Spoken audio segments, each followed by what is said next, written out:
And I want to go now to retired Army Lieutenant General Mark Hertling, who is, of course, the former commanding general of Europe in the 7th Army, and Alexander Rodniansky, advisor to the Ukrainian President Volodymyr Zelensky. So thanks very much to both of you.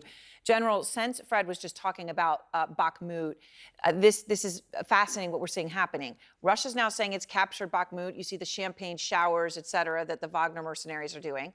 Ukraine says no, that the fighting for Bakhmut continues. They'll fight for every single inch. What is actually happening there?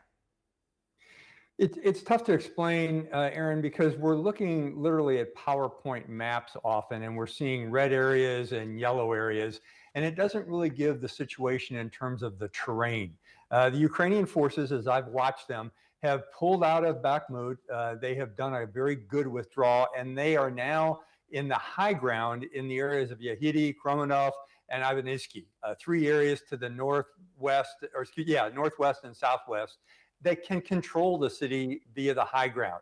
So Russia is basically commanding rubble right now, a town that they have destroyed. They are now in the middle of it. There is no tactical value for that right now. And the Ukrainian forces who have pulled back can now have a much greater capability of conducting operations against that city than they did before. And I would suggest soon we may see Ukrainian forces surround the Wagner forces or what's ever left in the city of Bakhmut.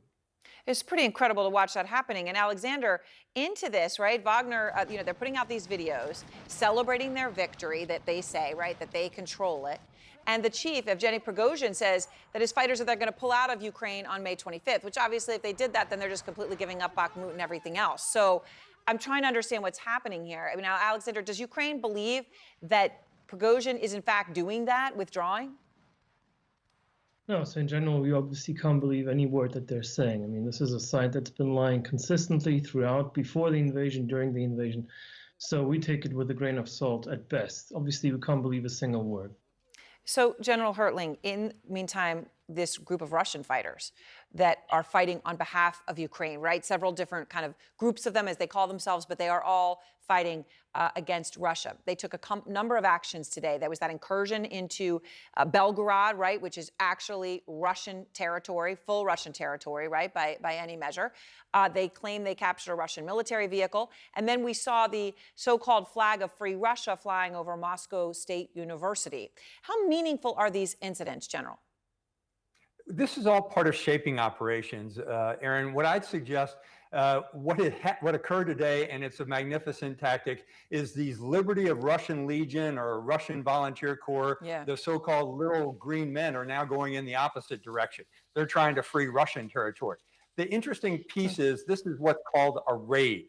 A raid is a surprise attack meant for a specific purpose. And they threaten a small objective. They kill or capture people. They cause movement of the enemy to protect the object of the raid. So in other words, this is an area where there were very few Russian soldiers. And now, unfortunately, because of this incursion into Russian territory of Belgorod, Russia has to move defense forces there, as well as some other places like Kursk. And what we've seen in Moscow itself with the flag that you showed flying over Moscow University.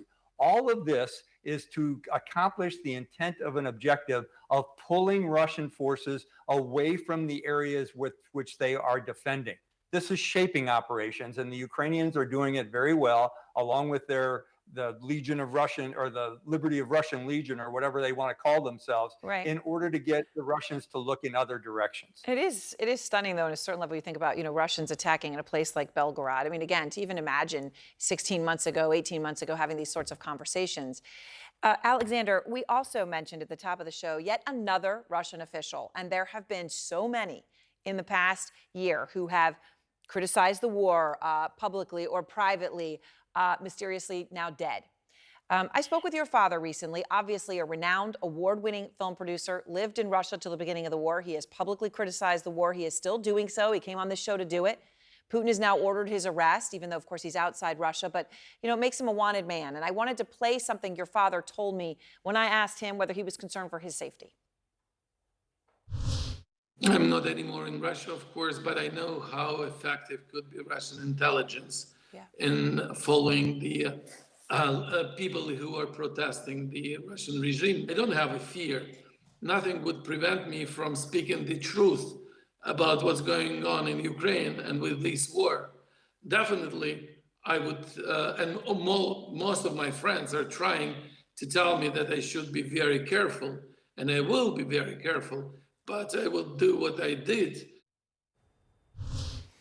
I know, Alexander, you obviously, you're proud of your father, but you must be deeply concerned for his safety too. Absolutely. I mean, it is concerning. It's always concerning. We know what the Russians are capable of. We know what they do with their enemies and also with people that they consider traitors. But the good news here is, and I think that's what my father was alluding to, is that he was never a Russian citizen. We are all Ukrainians, obviously. And for the Kremlin, as perverse as that sounds, that is a pecking order lower. So that is actually lower in the priority list. They usually hunt people that they consider traitors first, although that's, of course, a perverse reality that I'm talking of. No doubt there is danger, and I want my father to be careful, of course. All right. Well, thank you both very much. I appreciate it.